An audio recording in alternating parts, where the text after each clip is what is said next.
Hi, everyone. Welcome to EMI Professional Development Series by NTU. I'm Dr. Gina Wenjing Chan. With the 25 years of experience as a teacher trainer, a lot of times I would hear classroom practitioners complain about EMI policies because they just don't know how to deal with the all English and English only instruction. The idea of English for teaching purposes really overwhelmed them. But with that definition, a lot of times I'm wondering if this definition really includes students in the picture. Therefore, I would like to redefine EMI. It's no longer only English for teaching purposes. When including students in the picture, EMI is supposed to be English for both teaching and learning purposes.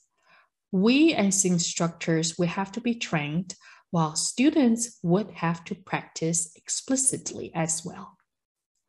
In this series of EMI professional development video, I would like to propose two very useful concepts to jumpstart classroom practitioners for EMI practice.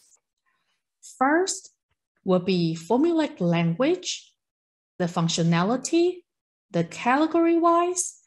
The second half, I'll tackle micro-learning for EMI instructors to redesign and repackage their classroom materials. In this first episode, I'll start by introducing formulaic language in EMI classrooms.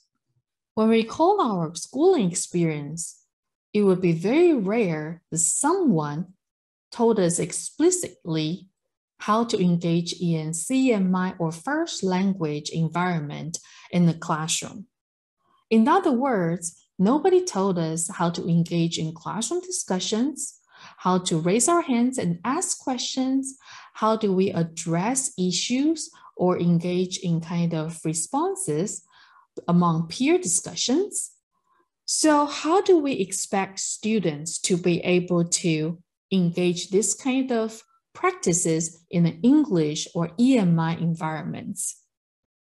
So since we're little, we start to observe quietly, emulate, and then practice to grow knowledge, to understand how to partake in all different kinds of interactions. We should be doing the same thing for EMI practice. But the truth is, we're running out of time due to the upcoming policy. How do we expedite the process to really help students to feel comfortable and to be confident to do this EMI? So in my opinion, it's unlikely for us to pursue EMI in an implicit or natural, immersive environment because it is just simply not available in Taiwan. So on the top of that, classroom discourse is very different from everyday English. For classroom discourse, we also call it cognitive academic language proficiency, which is very different from basic interpersonal communicative skills. Of course, there's overlapping sections between the two different kinds of discourses, but there's still a sharp difference between them. EMI classroom discourse is being used for students to engage in listening, speaking, reading, and writing. For listening and speaking, we also call it oral and oral activities.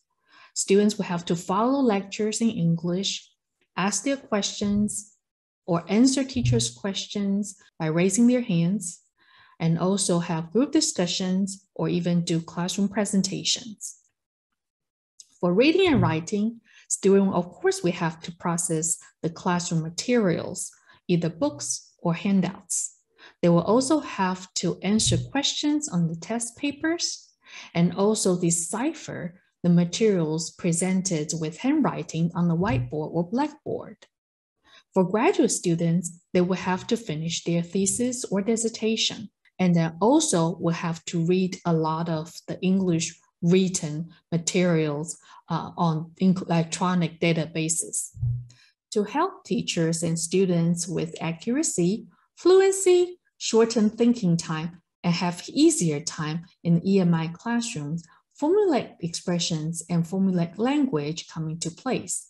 formulaic language in EMI classrooms will be introduced by definitions, and we also learn to identify them. How do we put them together and use in different occasions? In an EMI classroom, during the lectures or classroom discussions, listening and speaking skills are necessary. However, during these activities, usually we allow very short thinking time for the students to process incoming messages and outgoing messages simultaneously and multi-directionally. Well, in this case, if we compare words, utterances as this game called Tetris, 俄罗斯方块. Well, if you have never heard of this game, you probably belong to a very, very young generation. But I was told that this game is so coming back as a mobile app. Well, if we think about that game, it's a very rare case that we see single cubes fall down independently or separately. Usually the cubes come down or the boxes come down in a bunch, either in the shape of 2, 5, 3. That's how we speed up the game. It's the same thing with our daily speech. If we put our words together like this, it would be impossible for anybody to understand what we're saying because it just simply doesn't make sense. Usually, we will group words in a meaningful way. We call it chunking. This is the way that we pick up meaningful units in our conversation, and we incorporate them in our daily speech. Take this sentence, for example. I suspect if the situation were reversed. I suspect that's one unit, that's one expression. If the situation were reversed. So this would be what? Would be another very long chunk.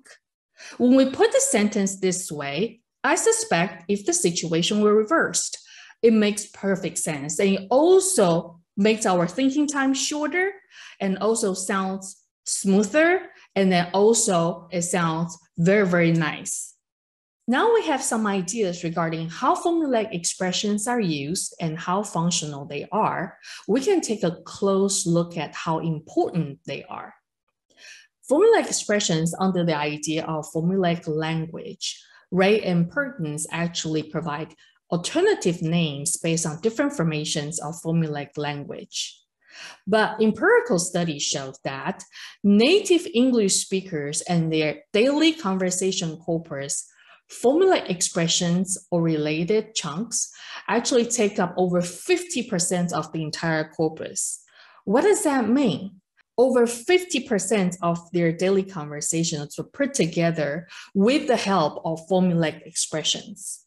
This is a huge percentage, and that's the reason why we need to use formulaic expressions more and use them effectively, accurately in our conversations in EMI as well to help us engage in all different kinds of discourse. Now we can take a closer look at formulaic expressions and the definition. Based on Ray 1999, formulaic expressions are the units or the chunks or the sequence that's been predetermined. Predetermined not only in terms of the sequence, how they're put together, but also by their functionality, the meaning. And sometimes the sequence will be continuous, but at times it could be broken up. In other words, when we take these units from our memory, we retrieve them directly as chunks, as sequence, rather than putting them together one by one with single words based on our grammatical analysis, because it's just simply too tiring. Knowing the importance of formulaic language, we can now examine from real speeches made by different people from different linguistic backgrounds. I'm presenting 3 samples from the internet, and then these 3 samples, due to the restriction from copyright issues, I'm going to invite you to use your mobile phones to scan the QR code to take you to the external footage The first example is going to be from a very famous native English speaking instructor and his course, Justice, What's the Right Thing to Do? Between the discussion he had with his students, we'll be able to see how he incorporated formulaic language during the process. And also, this is the QR code taking you to the external site on YouTube. In the next slides, all the speech samples is transcribed. And on this particular slides of speech transcription, we can see that all the formulaic language is marked either in orange or in blue. The orange ones are the continuous sequences, and the blue ones are the broken up routines. All these units takes up 72% of the entire speech sample. So what does 72% mean? When we carve out all the content words, what's left here are all the formulaic expressions and routines. We can see that it actually takes up a large proportion of the speech sample. So that being said, this is a sample from a native English speaker instructor. The second example I'm going to show you will be a conference presentation online by two non-native English speaking presenters. And then this is also the QR code taking you to that online footage.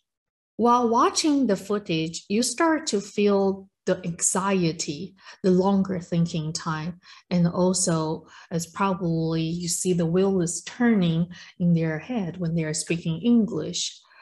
And then when we take a close look at their speech sample, we only see 40% of the speech is put together with formulaic language. So what does that tell us?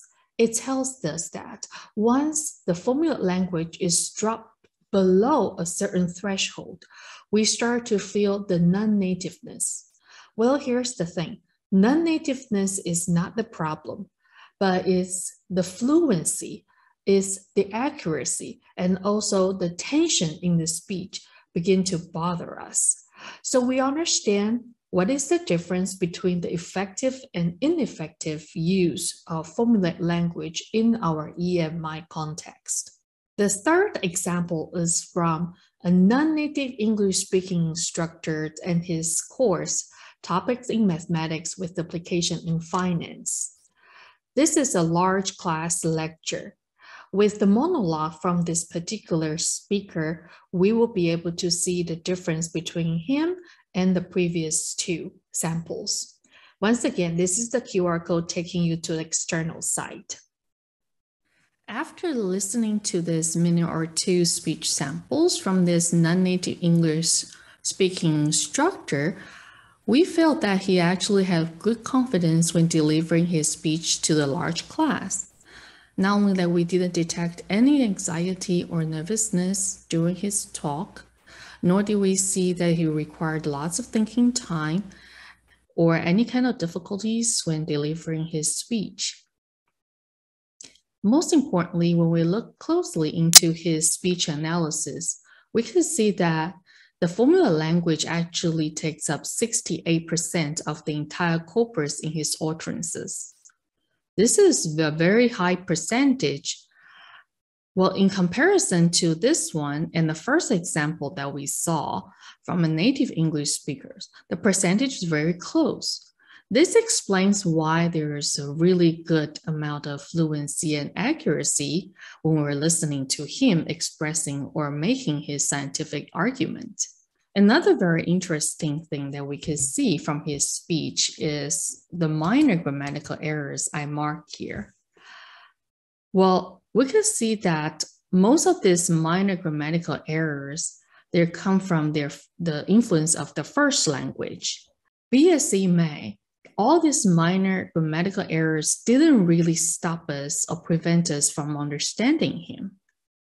As a matter of fact, with the use of formulaic language, these kind of minor grammatical errors can be automatically corrected with the party who share the same database of formulaic language. In other words, our brain actually automatically correct those errors ourselves while listening to him. This is another beauty of formulaic expressions. Well, knowing how powerful formulaic language is, we can now try to understand, well, there's different types of formulaic expressions. Biber and his colleagues collected a large amount of spoken corpus from a lot of American universities. And based on the data, he actually proposed 3 types of mostly used formulaic expressions by category. These 3 categories are, the first one, stance expressions. This is stance expressions, the way to help speakers express attitude or certainty of something, ideas or proposals or arguments. The second one is discourse organizers. This is the category that helps speakers reflect relationship between the concept that was mentioned earlier and the upcoming ones. And the third one is the referential expression. It allows the speakers to make the direct reference to something that's concrete or abstract, or refer to the textual context that's mentioning about something particular, or to narrow down the scope of the intended meaning. Well, the first type, stance expressions, is a way for the speaker to express the level of attitude or the certainty. And the 2 examples we see here, it's probably not going to lose that much, so it's more likely to be a black hole. It's more likely, 不是完全的确定，但是蛮有可能的. So it's actually an attitude or certainty expression. And the second one, I'd question the truthfulness of the report. I'd question, 开始有一个怀疑的一个表现, I'd question. So it's also attitudinal expressions. The second type, discourse organizers, it helps speakers reflect relationship between the concept mentioned in early utterances and upcoming ones. For example, we often use on one hand, da da da da, on the other hand, da da da da. So this is also the expressions that help reflect the relationship between 2 things, 2 situations.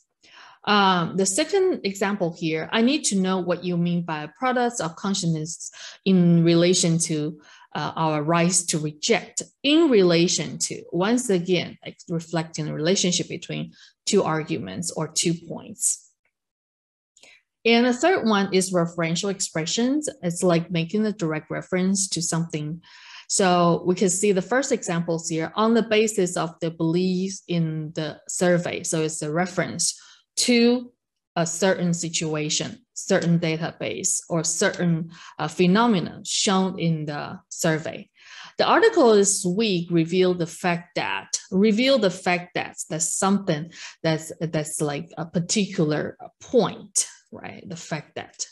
So we can see that all these categories are very commonly used when we make scholarly or scientific arguments or explanations.